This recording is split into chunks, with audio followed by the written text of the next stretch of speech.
Hello दोस्तों, आपका स्वागत है हमारे चैनल स्ट्रेंज फैक्ट्स में। गाइस, आपने अपनी लाइफ में छोटे मोटे पुर्जे बनाने वाली मशीन को तो ज़रूर देखा ही होगा, लेकिन क्या आपने कभी ऐसी मशीन को देखा है जिससे बड़ी से बड़ी लोहे की चेन को बनाया जाता है और ये चेन देखने में भी बहुत ही बड़ी होती है। और क्या आपने दुनिया की सबसे बड़ी लोहे की स्प्रिंग को बनते हुए देखा है? अब जैसे इसी मशीन को देख लीजिए। जब कारखाने में नट बोल्ट को तैयार किया जाता है तो उन पर चूड़ी बनाने का काम कुछ इस तरह की मशीनों के द्वारा किया जाता है। तो गाइस, आज के इस वीडियो में मैं आपके लिए दुनिया की 10 ऐसी मशीनों के बारे में बताऊंगी जिन मशीनों के द्वारा बड़े से बड़े और छोटे से छोटे लोहे के पुर्जों को तैयार किया जाता है। तो गाइस, इस वीडियो को एंड तक जरूर देखना, क्योंकि आज के इस वीडियो में मैं आप सभी को बहुत ज्यादा मजे आने वाले हैं। तो चलिए स्टार्ट करते हैं हम अपनी आज की इस वीडियो को। Top 10 satisfying machine and engine tools, जिसमें नंबर 10 पर है हॉट बाउंड स्प्रिंग। आपने छोटे मोटे स्प्रिंग को बनते हुए कभी ना कभी तो देखा ही होगा, लेकिन क्या आपने कभी दुनिया के सबसे बड़े स्प्रिंग को बनते हुए देखा है? इतने बड़े स्प्रिंग को हाथों से नहीं बनाया जा सकता है, इसीलिए ऐसे बड़े से बड़े स्प्रिंग को मशीनों के द्वारा बनाया जाता है। सबसे पहले लोहे की एक मोटी सी रॉड को गर्म किया जाता है और फिर उसे बाहर निकालकर एक गोल मेटल के ऊपर फंसा दिया जाता है और उसे गोल घुमाना शुरू कर दिया जाता है। फिर तो ये स्प्रिंग भी बनना शुरू हो जाता है और जैसे ही स्प्रिंग बन जाता है तो उसे वहां से मशीन की मदद से निकालकर सीधे पानी में डाल दिया जाता है, जिससे कि इस लाल सुप्रीम कोर को ठंडा किया जा सके। नंबर 9 पर है सॉलिड कैमरा। इस मशीन का काम देखने के बाद आप खुद पर भी यकीन नहीं करेंगे कि भाई इतना परफेक्टली भी कोई मशीन काम कर सकती है। देखिए किस तरह से ये मशीन एक मेटल के ऊपर बिल्कुल परफेक्ट शेप दे रही है। क्या कोई इंसान ऐसा काम अपने हाथों से कर सकता है? ऐसा परफेक्ट काम तो मशीनों के द्वारा ही किया जा सकता है।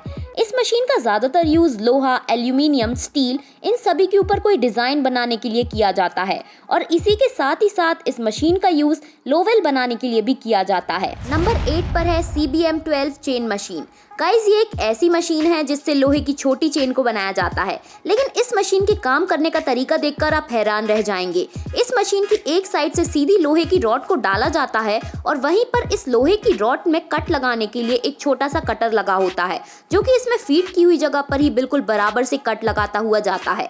और जैसे जैसे ही रॉड आगे बढ़ती जाती है, ये वैसे ही मशीन में आगे लगे हुए पुर्जे अपना चेन बनाने का काम शुरू कर देते हैं, जिसमें एक मशीन के 3 पार्ट लोहे को मोड़ने में मदद करते हैं और इसका एक पार्ट नीचे से चेन बनाना शुरू कर देता है। लेकिन यहीं पर अभी मशीन का काम खत्म नहीं होता है। अभी तो इस बनी हुई चेन के बीच में जो गैप रह जाता है उसे भी बंद करने का काम बाकी होता है। तो जैसे जैसे ये चेन आगे बढ़ती जाती है तो मशीन में आगे लगी जो छोटी छोटी हाइड्रोलिक प्रेस मशीन इस चेन को पूरा करने का काम करते हैं। तो इस मशीन के द्वारा कुछ इस तरह से चेन का निर्माण किया जाता है।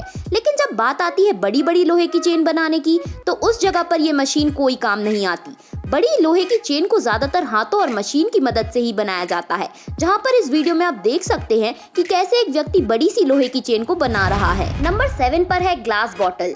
गाइस, क्या आपने कभी अपनी लाइफ में कांच से बनती हुई बोतलों को देखा है? अगर नहीं देखा है तो चलिए मैं आपको दिखाती हूँ। इन कांच की बोतलों को 2 तरह से बनाया जाता है, एक तो हाथों के द्वारा और दूसरा मशीनों के द्वारा। ये बोतलें मशीनों के द्वारा बनते हुए देखने में बहुत ही आसान लगती हैं, क्योंकि मशीन ऐसी बोतलों को बहुत ही जल्दी तैयार करती चली जाती है। जैसे कि आप इस वीडियो में देख रहे हैं कि कांच को एक सांचे के अंदर डाला जा रहा है और उसके बाद इसके अंदर एक गैस डालकर उसको परफेक्ट सेट किया जा रहा है और फिर आगे इन मशीनों के द्वारा बोतलों के ऊपर फिनिशिंग का काम किया जाता है। तो आइए अब बात करते हैं कांच से बोतल बनाने के दूसरे तरीके के बारे में, जिसमें कांच के किसी भी बोतल या किसी भी ग्लास को हाथों के द्वारा बनाया जाता है। तो सबसे पहले बिल्कुल ही लाल कांच को एक छड़ी के ऊपर ले लिया जाता है और फिर उसे तरह तरह से घुमाकर और उसके अंदर फूंक मार के इस ग्लास को एक परफेक्ट शेप दिया जाता है। तो जैसे ही ये कांच का शेप बनकर तैयार हो जाता है तो इसे ठंडा कर लिया जाता है और फिर इसके ऊपर फिनिशिंग करके मार्केट में बेच दिया जाता है। नंबर 6 पर है हीबो मशीन। गाइस, हीबो मशीन एक ऐसी मशीन होती है जिससे आप किसी भी कठोर से कठोर लोहे को भी आसानी से मोड़ सकते हैं और उसमें आप लोहे को कोई भी आकार दे सकते हैं। तो इस मशीन का ज्यादातर यूज आपकी छतों पर या आपके घरों में यूज होने वाली ग्रिल को बनाने के लिए किया जाता है और इस मशीन के द्वारा ग्रिल को बिल्कुल परफेक्ट तरीके से बना दिया जाता है। बस इसमें कुछ लोहे की रॉड को रखना होता है और ये मशीन अपना काम करना शुरू कर देती है। जैसा कि आप अभी इस वीडियो में देख पा रहे होंगे कि किस तरह से ये मशीन तरह तरह की डिजाइन को बनाती जा रही है।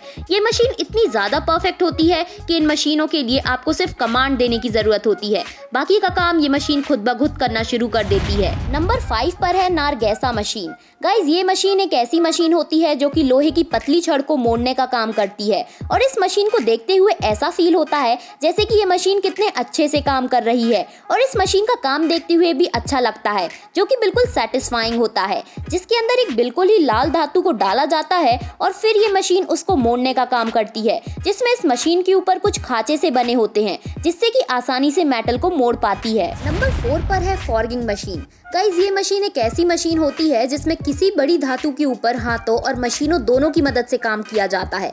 जैसा कि आप इस वीडियो में देख सकते हैं कि कैसे 3 लोग मिलके एक मेटल को परफेक्ट शेप दे रहे हैं और साथ ही साथ मशीन भी अपना काम कर रही है। जहां पर इंसान और मशीन दोनों एक साथ मिलकर काम करते हैं उसे फॉर्गिंग मशीन बोलते हैं और जहां पर ये काम सिर्फ मशीनों के द्वारा किया जाता है उसे कूल इनर वर्क बोलते हैं, जिसमें हमने नंबर 3 पर रखा है कूल इनर वर्क मशीन को। ये मशीनें ऐसी मशीनें होती हैं जो कि खुद ब खुद अपना काम करती रहती हैं, बस इन्हें कमांड देने की जरूरत होती है। जैसा कि आप इस वीडियो में देख सकते हैं कि कैसे बड़े से लोहे के टुकड़े को मशीनें एक साथ काम करके मशीन कैसे उसे फ्लैट कर रही है और यहाँ पर ये बड़ी मशीन कैसे एक मोटे लोहे की चादर के ऊपर गोल शेप बना रही है, जो कि ये मेटल मशीन से निकलने के बाद बिल्कुल एक कढ़ाई की तरह दिखाई दे रहा है। नंबर 2 पर है ब्रीमैन मशीनरी।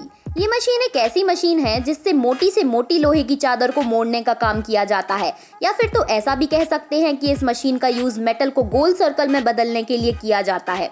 इस मशीन के बीचों बीच में एक गोलाकार भारी लोहा लगा होता है जिसके बीच से एक लोहे की चादर को निकाला जाता है। गाइस, ये मशीन एक ऐसी मशीन होती है जो कि इतनी मोटी लोहे की चादर को भी बिल्कुल गोल शेप में चेंज कर देती है।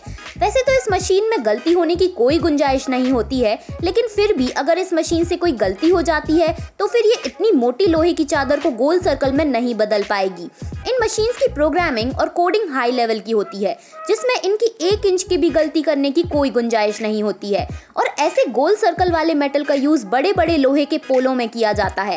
गाइस, ऐसी मशीन बनाने के लिए बहुत सारी प्रोग्रामिंग और लर्निंग की जरूरत होती है। अगर आपके पास नॉलेज नहीं है तो आप किसी भी चीज में अपना ओपिनियन भी शेयर नहीं कर पाएंगे। और गाइस, फाइनली नंबर 1 पर है ग्रीसन सीलर CP4000।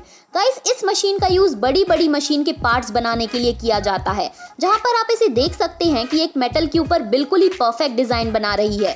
अगर इसकी लाइन में जरा भी गड़बड़ी होती है तो ये बनने वाला मशीनी पुर्जा अपनी जगह पर फिट नहीं हो पाएगा, इसीलिए ये मशीन बहुत ही बारीकी से अपना काम करती है।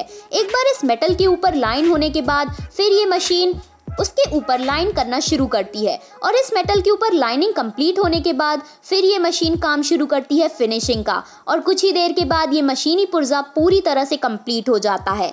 ऐसे ही गाइस बहुत सारी मशीनें होती हैं जो खुद ब खुद अपना काम करती रहती हैं। वैसे गाइस, आपको इन सभी मशीनों में से सबसे बेस्ट मशीन कौन सी लगी और क्या आपने लोहे को किसी मशीन के द्वारा कटते हुए देखा है? अगर देखा है तो मुझे नीचे कमेंट करके जरूर बताना।